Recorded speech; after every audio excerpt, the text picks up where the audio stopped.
loneliness is a choice. I've seen so much content lately about how Gen Z is the loneliest generation and how social atomization forces are separating people from each other. People have no friends, people have never been in a relationship, stuff like that. And all that stuff's true, okay? But I don't care about that stuff. I care about you. And I was lonely. I mean, I think we all were during COVID.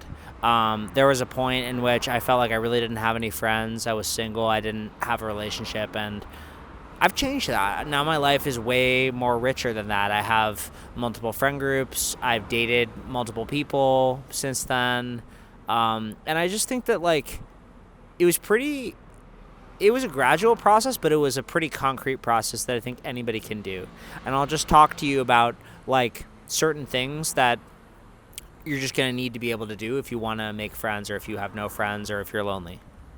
So first of all, you have to understand that it's only you who is going to have to take action and make friendships. And I'm not talking about, like, if it's a one-sided relationship and the other person isn't interested in you, okay? Those are bad friends, and you can be selective about the people you want to be friends with.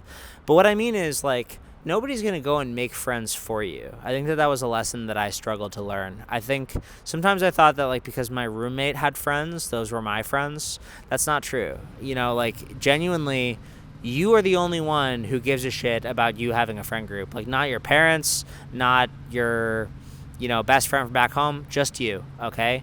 And because it's completely up to you, that's actually a good thing.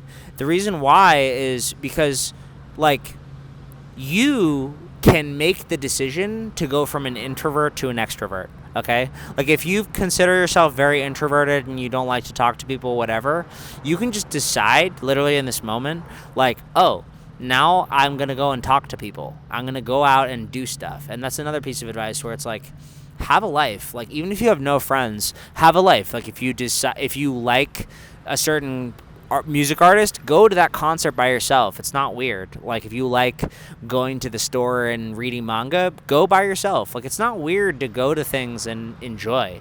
And then while you're out, if you see somebody who seems cool or see people, just talk to them. And it doesn't need to have, like, an agenda attached to it, but just, like, talk to them. And you'll be shocked at how open and receptive people are when you just are yourself. I mean, I just made friends with these two girls in this random-ass McDonald's because I was trying to do an interview video. Who knows if we're going to stay friends long-term? I don't know. But they had a great vibe. We sort of just got to talking. It, like, turned into a thing where it was like they wanted to see my video, so I sat down with them, and then we sort of, like, got to talking. I showed them the vid. They decided not to, but I just noticed that the two of them were hilarious, and we sort of started bantering.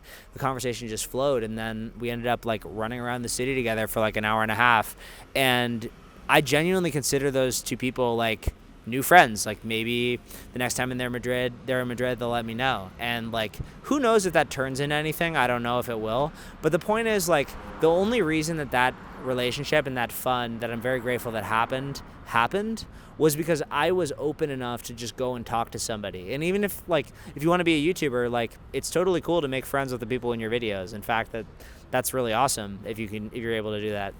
Maybe they can even become characters or guest in your podcast or whatever.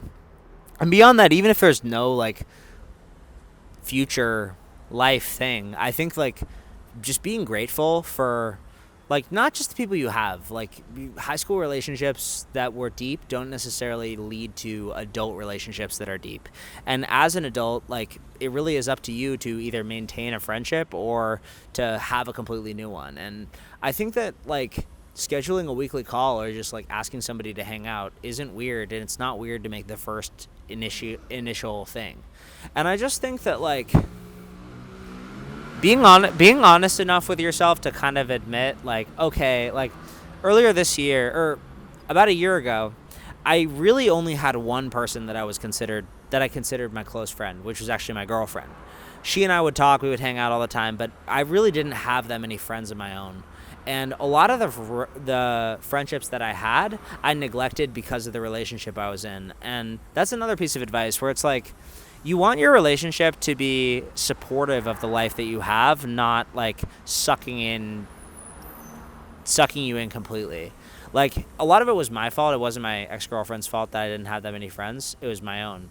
But I'm actually really happy that relationship ended because I was able to like sort of branch out and just make new friends. Like I have a bunch of new friends since she and I broke up, both in the city that I live in and online, that I wouldn't have necessarily made if I was so comfortable. And so I guess like if you're in a friend group that's really good and you guys hang out, don't feel like you can't make more friends. Like you actually should, because having multiple friend groups is awesome. Like having multiple sets of plans and then just like navigating, and then like also just having time for yourself, like taking a day for yourself, that's the best. And just know that all of this stuff compounds, okay? So like if you're nervous talking to somebody the first time and you seem kind of weird, maybe that person's not going to be your friend, maybe that person's not going to be the next girl you take out on a date, okay? But genuinely, like, that is just the first attempt, and that's okay. Even if you talk to 100 people, if it leads to like the love of your life or like a new friend forever, isn't that worth it? Like, there really is no downside to going and like just living your life, and like if you see somebody cool, just talking to them. And so I know that it's scary and I know that it's hard, but just know that, like I said at the beginning of the video, this is your life, and if you want to have friends, it's completely your responsibility to do so. Watch this vid as many times as you want. I really hope that you got some value from this, and don't subscribe. Love you guys.